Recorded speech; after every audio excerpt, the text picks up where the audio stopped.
The Curse of Medusa by Kirsten Noelle Craig.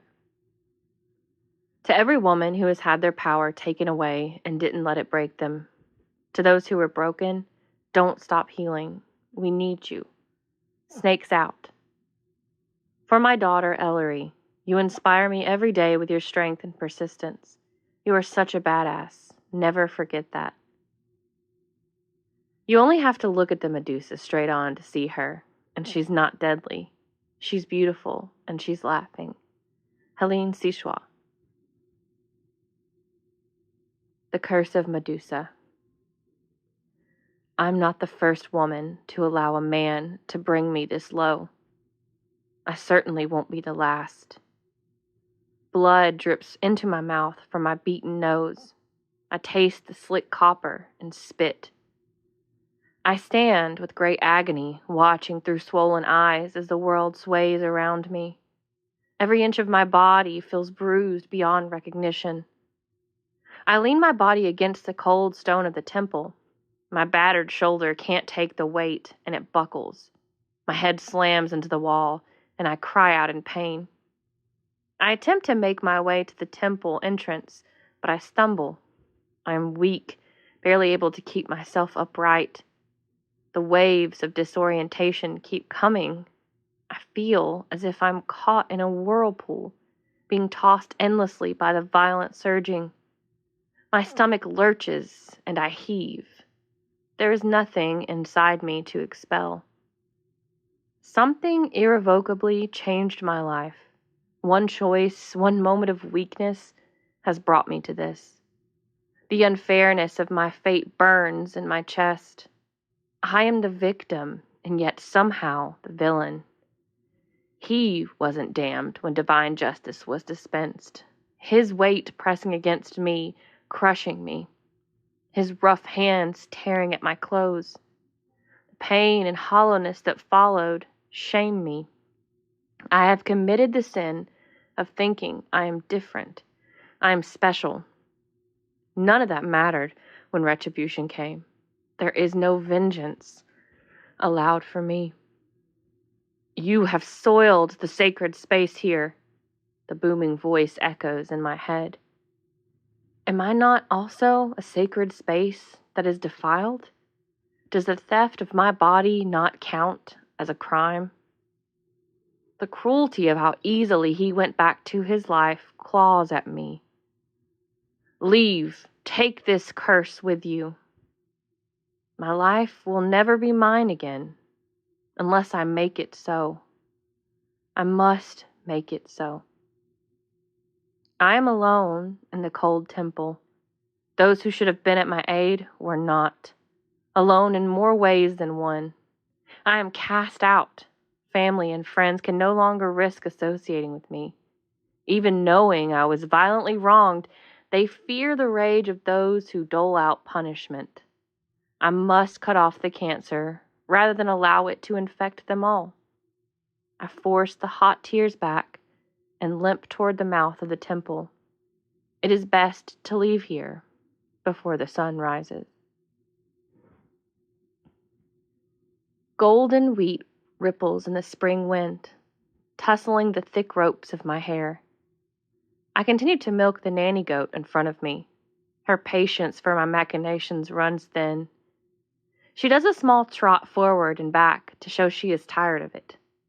Animals are always easier to decipher than humans, and that realization makes me laugh, despite myself. From where I am perched behind her on the milking stool, someone approaches. Strangers and guests are not common at my home. Almost everyone in the village shies away from me.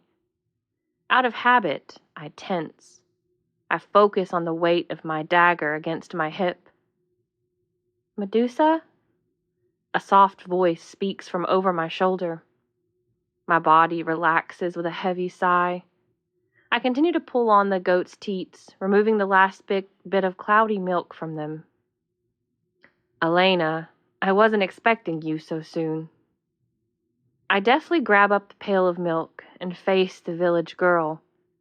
She wears a look of alarm, eyes rounded, and small hands clasped tightly together. Her gaze rises slowly up to my head. My hair is unbound. No wonder. Sorry, child, one moment. Having to bind my hair is an unpleasant reminder of the shame I carry. The snakes pose no threat to Elena, but the persistent rumors of turning men to stone make me more aware of keeping them hidden. I pull my hair cloth from my pants and quickly wrap my hair up in it. The bulk of the wrap shifts when the snakes move, settling into their confinement. I smile down at Elena. She gives me an unsure smile in return. Mother needs bread. Elena offers this statement apologetically. Of course. I touch the girl's arm gently and guide her toward my small home. She doesn't resist me. Elena is a frequent visitor. Her tolerance of me is much higher than most. I find humor in knowing her mother, Alexandra, cannot come for the bread herself. Instead, she sends this meek young girl to fetch the bread and leave me with honey or wine.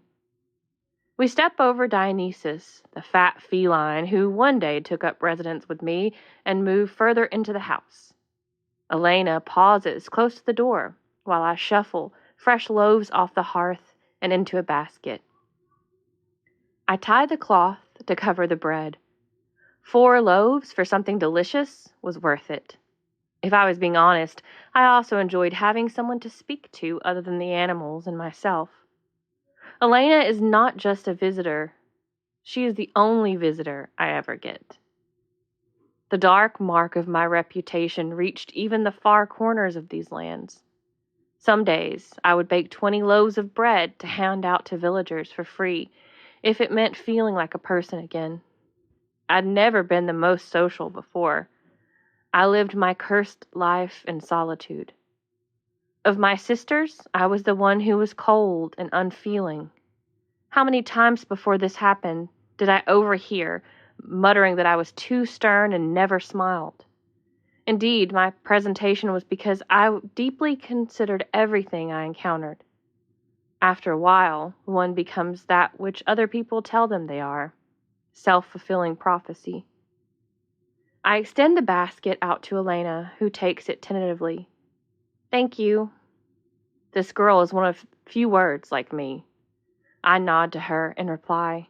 She reaches into her skirts and pulls out a jar of honey to give to me. The thick amber goodness inside brings saliva to my tongue. Having the honey on a hot slice of bread later will be heavenly. I might even decide to share some with Dionysus. Elena is still standing before me expectantly. This isn't part of our usual routine when she visits. Elena, are you all right? I force my voice to sound as warm and concerned as I intend it to. However, the years in isolation have dulled my tone to an unrecognizable timbre. She still says nothing, mouth slightly open as if summoning the words from that ether. I am unsure of what to do, so I wait. There is no rush. The words will come when they need to. Medusa, I am worried for you. Her face becomes stricken with an emotion I haven't seen her express before. Is it fear? Shock? Disbelief? I pull a wooden chair from underneath the table and gesture for Elena to sit. I sit across from her in the other chair. I wait, hoping that sitting will help her feel more comfortable. She clears her throat. I have heard whispers around the village about you. I'm worried you are not safe here. If Elena didn't look so upset, I would have laughed. I would have held my stomach and yelled with laughter. I know that was not the correct way to respond to her concerns, so I do not. Instead, I lean my elbows onto the smooth, worn surface of the table and meet her gaze. She continues with a bit more enthusiasm. I have heard that someone, a warrior, is coming to the village to kill you. Her round, wet eyes search my face for understanding. I realize bitterly that Elena must also know some of my story. The people in the village likely took bits and pieces, passed those details around like a virus, changing parts to add a little flair. I stand from the chair slowly, and Elena follows me. Thank you, kind girl. Your care and concern mean so much to me. I lead her towards the door, steamy bread basket in tow. She glances up at me with such worry, and I know I have to do a better job of reassuring her. We pause under the doorway. Dionysus meows begrudgingly from next to our feet. Elena leans down and strokes his head. Don't encourage him. He already thinks he owns the place. Elena giggles despite herself. I'm grateful to hear it. Child, I will be okay. I am safe. I grab one of her hands, the one not busy holding the basket, and squeeze it softly in mine. I am safe. She bows her head like she's praying. Maybe she is. I hope so. She murmurs this more for herself than me, but I hear it. She walks out of the house and back down the hill. She doesn't glance back. Weeks pass without fanfare. I work on the land, milk the goat, and bake my bread. Dionysus lounges in the sun, watching me. His yellow eyes study me with human-like knowing. The sporadic swish of his tail tells me he knows something is soon to come. Elena visits me twice during these weeks. Both times she takes away loaves of bread and leaves me with wine. I allow myself to sip 1 cup of potent wine each night. I sit at the table with a glass, turning over plans from every angle. The wine stains my lips a deep plum. I feel very tired. Sore muscles relax as the glass becomes empty. The last time Elena visited, I asked her what she knew about my planned execution. I still have a question. When? She breathes a heavy sigh. Her pause suggests she is working the thoughts over in her head, fitting each piece of gossip and talk into a neater picture. Finally, she speaks. It was 2 months ago when I first heard this news. This is what I had expected. The day will be here soon. I will be ready this time. Thank you, I whisper in her ear. I hug Elena tightly as she leaves my house. I know much about the fates and gods. Even before I was cast out, the stories of their power were told to me often. I understand that what is coming to end me would try to draw on this curse. They can use it against me. These men who sought to destroy me would expect me to fight as a woman, therefore in a way they saw as weak. They expected me to fight with the curse that was imposed on me. I plan to use this to my advantage. People who lean on assumptions about their enemies do themselves a grave disservice. I will not be one of those people. Taking an axe I used for wood chopping, I began my plans. The head of the axe gleams sharp and deadly. One long journey to another nearby village rewards me with 2 spears. Thanks to the years of solitude and self-sufficiency, I am well versed in combat. I have pored over texts about battles. I practiced everything I read with grand passion. My arms are toned and strong now. I feel the strength I have gained as I tend to the animals or repair part of my roof. Each of these things became a part of me long ago. Some deep part of me knew that one day I would have to face this again. I am no longer that woman bleeding on the stone floor. That version of me died that day. I am not going to let a man take from me again. If I must die, let it be with rage setting my teeth and truth bellowing from my mouth. If I am killed, it will be on my own terms.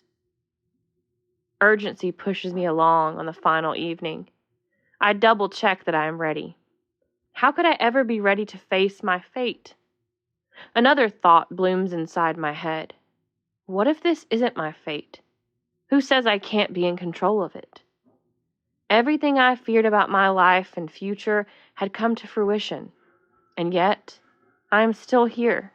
I am living. Facing the future despite the past was a blessing in itself. I sit in the doorway of my home and wait. Dionysus sits with me, taking up most of my lap. Lazy thing, I tell him lovingly. He nestles his enormous head further into my arm.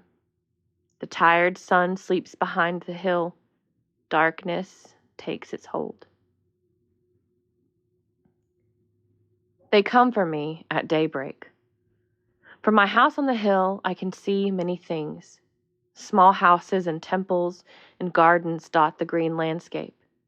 A roughly worn path winds down and through the village, leading off to the shore. I see a figure darting down the path, dust kicking up behind their bare feet. I know it is Elena before she even makes it to the hill. She flings herself dramatically at my feet, panting rapidly. I offer her a drink of fresh milk, which she gulps without pause. They have arrived. It isn't a question. That is the only reason she would rush to my home like this. I envy her ability to remain poised and controlled, even at her young age. Keeping myself tucked away was never my strong suit. Elena nods, passing the empty cup back to me. They came ashore some minutes ago. They are speaking with the council about you now. Fear has stricken her face, her eyes pinched and red. I feel the powerful urge to wrap her in my arms and comfort her. I almost laugh to think of it. Men are here to kill me, to take from me again, and I am almost worried about comforting this village child. Thank you, Elena. I offer her my arm to pull herself up with. She takes it and hauls her body off the ground with a groan. What will you do? Her voice is small and trembling. I again fight the urge to wrap her up in my arms and protect her. The softness I am still capable of surprises me. She pets Dionysus along his back. The overweight cat shifts minutely in my lap but doesn't leave. A few silent moments pass as we both feel the weight of the future. I lick my dry lips and respond, "Make my fate." I sent her back home with the last of my bread loaves. Quickly, I dress and arm myself. I wear an ankle-length dress made of thick, dark red fabric. I pin it securely at my hip. Underneath the folds lies my dagger, resting in a rough sheath I made for it. I tie my hair up in its sling. The added edge of the lore about me is not needed. I want these men to fear me because they are right to, not because of gossip. I wear no other adornments. My body is free to move without restraint. Dragging the chair from the table, I sit outside to wait. I do not have to wait long. Less than 12 men. That is how many men they think are necessary to take what life I have left. Many of these armor-clad soldiers look no older than Elena. They brandish swords with the discomfort of someone who has never used them. They are simply props meant to scare and intimidate. One man at the head of the group stands out to me. His posture is rigid and proud. No hair is present on his face, but on his head there are dark, thick waves. His square jaw is set in determination. The other men glance at him briefly as they march. This is their leader. I do not move from my place in the doorway. At the clamoring of metal and feet, Dionysus jumps down from my lap. Coward, I hiss at him as he darts away. The group crests the hill and pulls up short, some length from where I sit. The wavy-haired man-child steps forward, digging his spear into the dirt beside him. Every move is calculated, I can tell. He is like a performer, convincing the crowd of his bravery. I am not convinced. Medusa, he bellows at me. Your judgment day has come. His chest puffs as he exclaims this, and the men gathered behind him grunt and whoop in agreement. The anger inside me swirls, twisting violently. I feel the blood rush to my cheeks in embarrassment at this intrusion in the peace I have created here. I clench my fists. Expectation hangs in the air like the ripest grapes on the vine, waiting to be plucked, waiting for me to react to their goading. I take a deep breath before I respond. I cannot let them know they have rattled me. Who are you to decide my fate? Who are you to pass judgment? I speak loudly, matching the bold energy this man carries. Murmurs rise from the collective. They are not prepared for me to question. They want me to beg for my life. The leader scoffs cruelly. His smug look turns my stomach. I know in an instant he is a man who enjoys hurting others. He is a man who would sooner betray his mother than let himself be bested. His most dangerous quality is that he truly cares only for himself. Thus, he will not stop until he gets what he deserves. No matter, vengeance will be all the sweeter once it comes for him. I am Perseus, son of Zeus, soon to be slayer of monsters and hero to all. He thumps his chest with a fist. Cheers rise from the other men. Perseus smiles broadly at the encouragement. He steps closer, dragging the end of his spear along the ground behind him. I rise from my seat. Watching his cold eyes flash with surprise at the axe brings me a surge of joy. I heft it from its position by my side and hold it comfortably in both hands. I have swung it enough times that it feels like an extension of my body. One man in the group steps forward, and Perseus signals him to halt. He assures the men, "We will allow the monster to submit to us honorably." He walks closer still, his gleaming teeth visible as he speaks. Monster. I echo the word, with a cold separation. Since I started living here on the island, no one has dared call me so. I'm sure many of the townspeople have thought I'm a monster. I cannot say I blame them. But to stand at my doorstep and sneer it in my face? Fury boils inside me. I do not let my eyes drop from Perseus for even a second. I want him to see that my fear of men has long since abandoned me. Along with it went my fear of death. He lifts his spear and stabs it forcefully down into the earth. It is a warning, I know, yet all I see is a tantrum. As a young boy, I imagine him stomping his foot when he isn't allowed to have a treat or play with friends. I think he has likely lost his temper at a girl he took to bed. How he would slam a fist down on the table at what he deemed a defiance. All the world is an inconvenience to men like this. I refuse to be another thing for him to control. Submit, he is bellowing now. Crimson patches of skin show on his neck and up his cheeks. He is unused to this blatant disregard. The surrounding air is dense with tension. The sounds outside of this hill are cut off completely. It is as if the world is listening. I roll the words around on my tongue before speaking them aloud, languishing in their power. I will not. I force some of my rage out with the words, pronouncing each like the challenge they are. My mind feels ablaze with loss and shame. With the strength of these emotions, I could light 1,000 fires. Perseus opens his mouth to speak, but a man to his right is already in motion. He barrels toward me at full speed, spear pulled back and ready to strike. This man is entirely focused on the singular task of destroying me. He does not notice my hand lower and reach for my hip. The blade of my dagger flashes in the light like a silver fish beneath the water.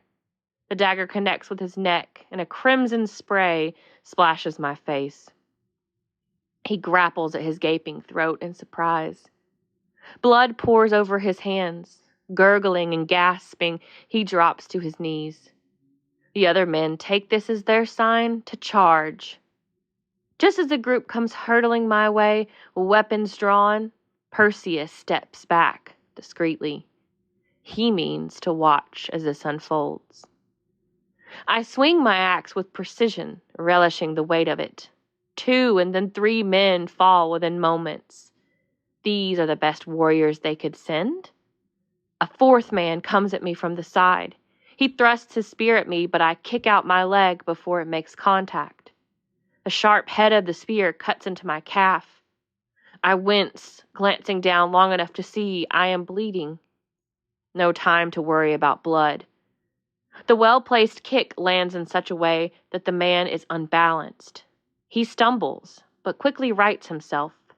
His face is a mask of fury. How dare a woman get the better of him? The seconds it takes for him to find his ground again are enough for me. I slam the axe into the center of his chest. It sticks with a thunderous crack, blood spurting in arcs from the wound. I swing my body to face him and brace my foot against his body to pull the axe back out. A sucking sound follows the axe out of his chest. The man sways on his feet, color draining rapidly from his somber face. He moans weakly and extends his arm out to grab at me. His eyes bore into mine. He croaks a plea. Please, mercy. I have no mercy for him or any other man like him. I leave him lying in the dirt to find his mercy elsewhere. Perseus stands back still and watches. His mouth is set in a grimace. The 4 remaining battle-hungry men are in front of him. Their faces are a mixture of rage and uncertainty. No doubt they are waiting for the great monster slayer to bark his orders. It has taken me mere minutes to decimate half of their troop. I know this has to be an unexpected turn of events.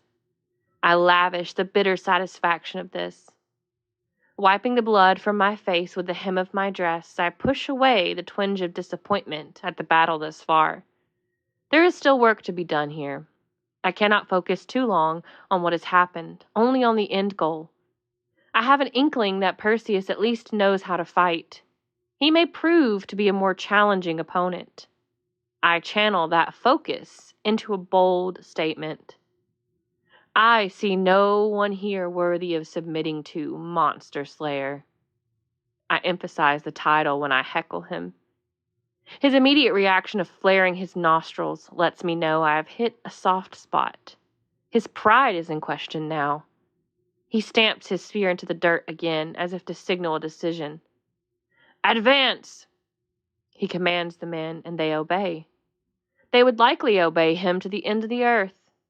They move forward without hesitation. I wipe the blade of the axe on my dress and ready it to take down more men. As they barrel into my line of attack, I marvel at how willingly they follow Perseus' instructions, even if the commands are leading them to their deaths. There is no wiping the blood from my eyes and face this time. I stand before Perseus again, drenched in blood. My chest heaves, but with fury, not exertion. I gesture out to both sides of me at the slain men strewn about. You ought to train your soldiers better. How they would last in combat is beyond me. Perseus is alive with hatred. His knuckles are white from wrapping them around his spear. I smile at him. How sad he must feel deep inside himself. How lonely. I don't take advice from filthy women, from monsters.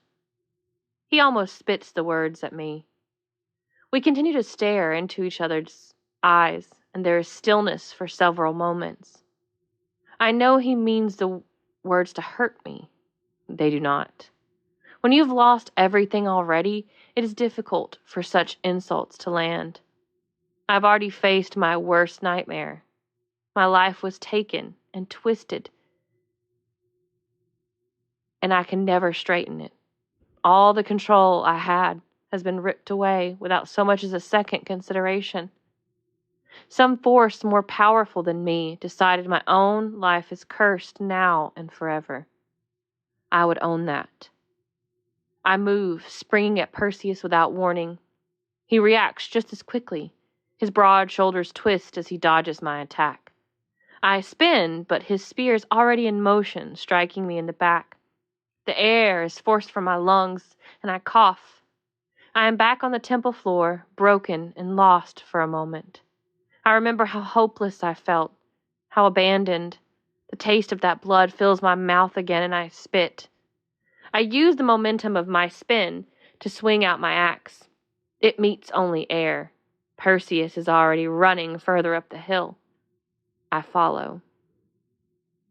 He runs with surprising speed, and I strain to catch up. This great, self-proclaimed warrior has his back to me. I contemplate throwing my dagger. It would meet its mark without question, but it would lack the satisfaction of watching his eyes widen in understanding, in fear. He stops short just before my home. He readies his spear and configures his body into a fighting stance. When I kill you, I'm going to take your head.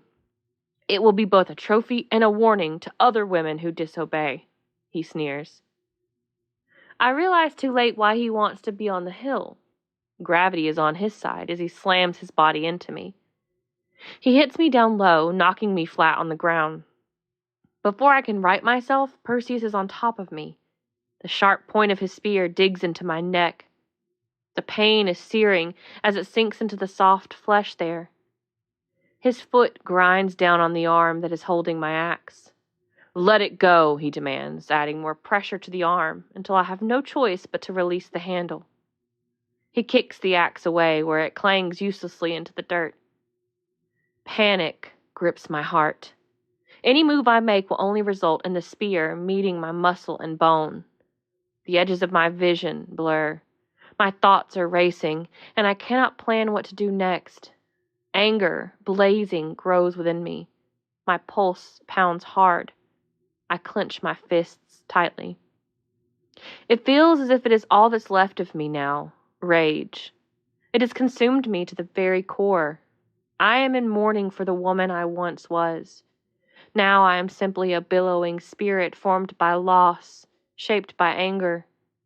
I realize at that moment that I have to lean into this. I must embrace what I am now. It is all I have. Before defeat can burrow its way into my mind, Perseus speaks. I commend you on your efforts, vile creature. You will die here today knowing that you have fought and succeeded when others wouldn't have not. Your success ends here.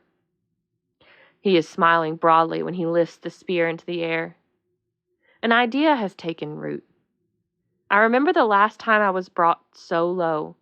Another instance of violence against me because I refused to bend. Sometimes you must bend so that you don't break. I force my body to relax minutely. This not only gives the impression of submission, but it allows more space between the spear and my throat. I submit to you, monster slayer. I concede. There is only one request before you see fit to dispatch me. Actual tears rush to the corners of my eyes, and they surprise me. I play up these unwelcome tears, meeting Perseus's eyes, and hoping they sway him from immediate action. I only need a second to my advantage. The satisfaction on his face is sickening. His spear lowers slightly as he relaxes his arm. He is ready to gloat at his victory. I'm amused at how little it takes to stroke his ego.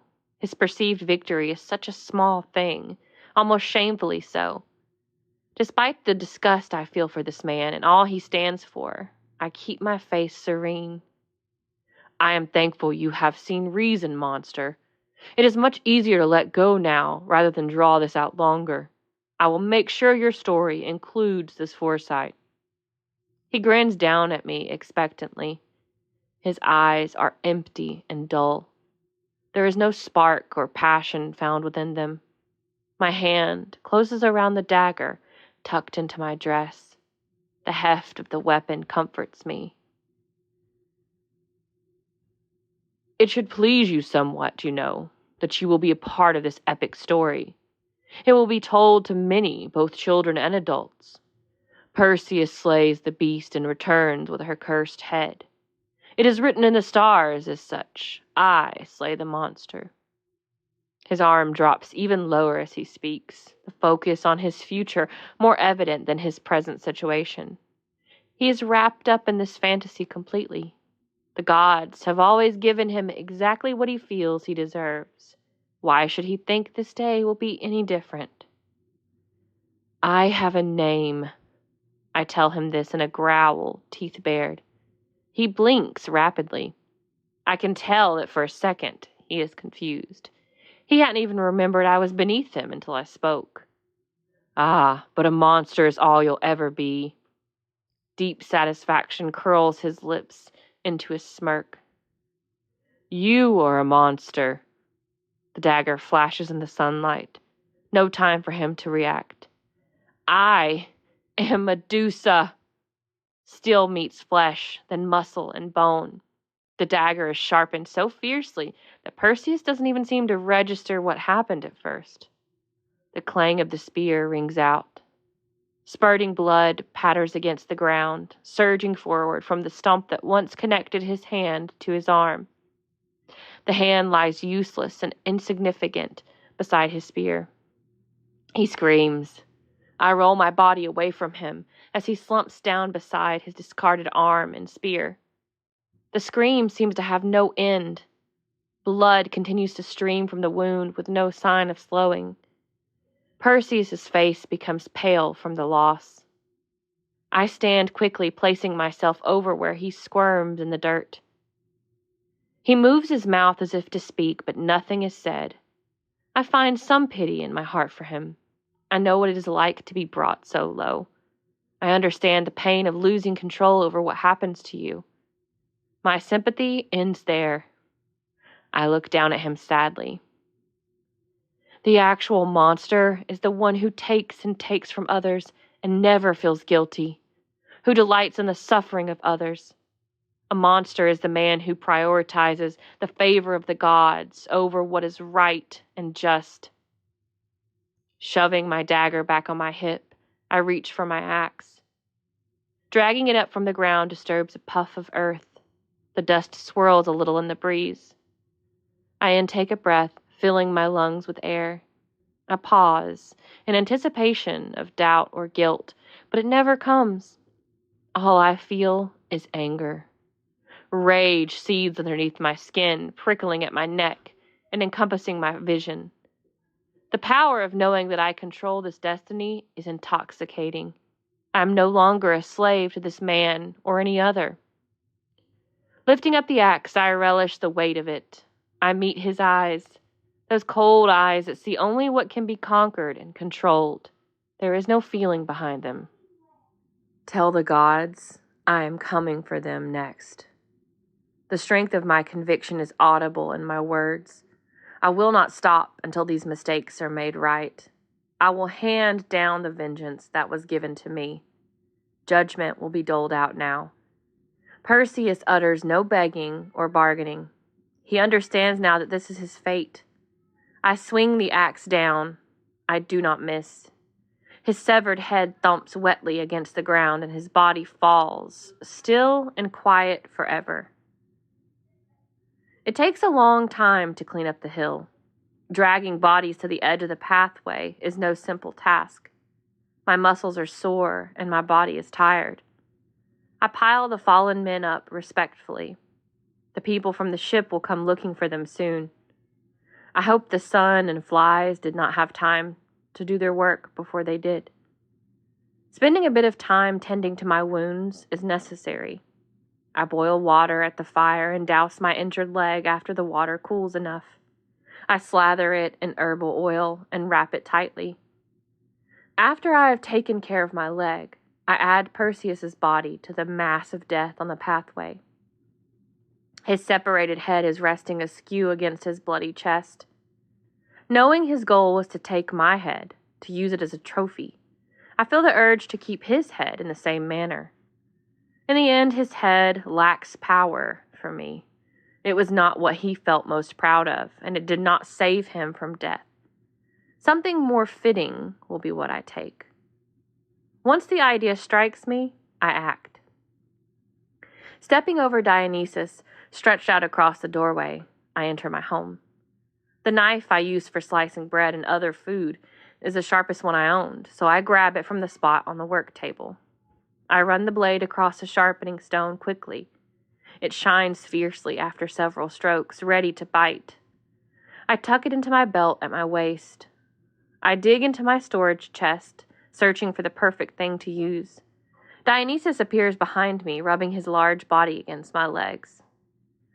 This isn't for you. I bend to rub his ears and turn back to my task. A large clay jar catches my attention. That will do nicely. I fill the jar with fresh oil and head back out to the yard. Kneeling before Perseus's limp body, the sharp odor of blood overpowers my senses. With a detached and methodical energy, I lift his dirty garment and expose the flaccid organ underneath. I lift it, pulling it taut to access the base. It sags slightly, so I pull harder, stretching it further than comfortable were he alive. I slice. Thanks to my stone sharpening, it only takes 2 quick motions to detach his penis from his body. There is surprisingly little blood. I drop the body part into the jar of oil. I cover his ruined pubis with his clothing and leave him with his fallen men. Dionysus watches as I place the clay jar on a squat stool outside my doorway. He cautiously approaches it and sniffs. Finding nothing of interest to him, he walks off, tail swishing languidly behind him. Again, not for you. He ignores me. Something is worthy of his presence elsewhere. After a moment, I hear bare feet pounding and labored breathing. I tense, listening. A small voice speaks to the cat. Elena. She is cooing at him about what a good boy he is and how glad she is to see him. A brief moment of silence falls. I imagine it is because of the obligatory petting of the furry creature. Elena eventually comes around the house and stops in front of where I sit, wiping clean my weapons on an oiled rag. Her eyes grow wide. I cannot tell if it is horror or surprise. Likely both. My gaze flicks to the pile of carnage behind her before I can consider the action. She turns her head slowly to look. I wince at her gasp. I had not thought about the sight of such brutality affecting someone so young and innocent. Moving towards her, I gently nudge her to the house with my hand. She pulls away slightly when my hand touches her elbow. She is afraid of me. This realization hurts more than I can stand to analyze. She enters the house of her own accord, glancing back at me expectantly. I join her in the cool darkness. I wanted to make sure you were okay. The townspeople were readying for bed and felt certain you'd already been dispatched. I had to know that you succeeded. She wrings her hands as she speaks, anxiety influencing her behavior. Tears are forming in her eyes. I do not respond for several seconds, searching for the proper words. With a battle-weary voice, I tell Elena the truth. I am not okay, but I am here. I have survived. There is not much more I can say. She nods. I am happy about that. She collapses onto the chair, and this moment comes full circle. I can see that she is exhausted. Her youthful face betrays the weight of the many things she carries. I busy myself, slicing a chunk of crusty bread and slathering it in honey. She seems to need this gesture. She accepts the bread, taking the first bite and chewing contemplatively. The tension of this situation is too much. I try to fill the uncomfortable space with pleasantries. The honey tastes herbal this year. The bees must have gotten into rosemary this season. Elena does not take the bait. Instead, she works to shove the last remnants of the bread into her mouth. She finishes and gazes at me. I have something to ask of you, Medusa. Her slender frame sags. Anything. I can only hope my sincerity is palpable. She hesitates. I would like you to teach me how to defend myself, how to fight, how to not be afraid all the time. This time, I have no hesitation. I would be honored to teach you. You must learn those things. A smile forms at the corners of her mouth. She is relieved. Something passes between us then. It is a feeling I can only describe as kinship, understanding, being tied to the expectations of others and how that contradicts one's desires. Come back tomorrow and we will start. Elena returns home the way she came. I lay in bed, awake, for an unknown amount of time. The shift inside me is palpable, like a physical entity rearranging who I am on a foundational level. I feel no remorse about what I did today, only triumph. I am content with what I have done and what I will have to do. If I am to be painted the monster, I will become the monster. Even curses cannot take away my power. My power belongs to me. I reassure myself of these truths aloud. They are mantras, spells. There is power in naming things. Monster, creature, woman. I sit upright, gently tugging at the fabric of my head wrap. It unfurls a bit at a time. I release my hair and toss the head wrap to the end of my bed. Immediately, I feel the mass of coiled serpents writhe. They undulate rhythmically. It is a comforting sensation. From down at my feet, Dionysus lifts his head to watch me. He meows his approval before resting his head back on my foot. I sink into the bed. The snakes fall into place around my head like a living crown. Finally unburdened, I sleep. Author's note. Medusa has always been one of my favorite women in Greek mythology. She never felt like a villain to me. I was in awe of her power and her hold on those around her. While scrolling Pinterest, building my many random and unhinged boards, I saw some Medusa artwork. It portrayed Medusa as super soft, feminine, and sexy, which is not how most popular images of her are usually made to be. I loved it. It stayed in my head for many weeks. I began to obsess over it and couldn't get Medusa off my mind. This happens more often than I care to admit. Thanks, mental illness. One thing that strikes me about the tale surrounding Medusa is how she is seen as a monster worthy of slaying, while Perseus is a hero for taking her head. It never sat right with me that she was the bad guy. She deserved a better story. I hope I have given her that. Other Greek mythology lovers may be angry at me for this reimagining. They may protest the inaccuracies, there are many, or grumble about the liberties I took. There are many of those too. And that's okay. This story isn't for them. It is for me.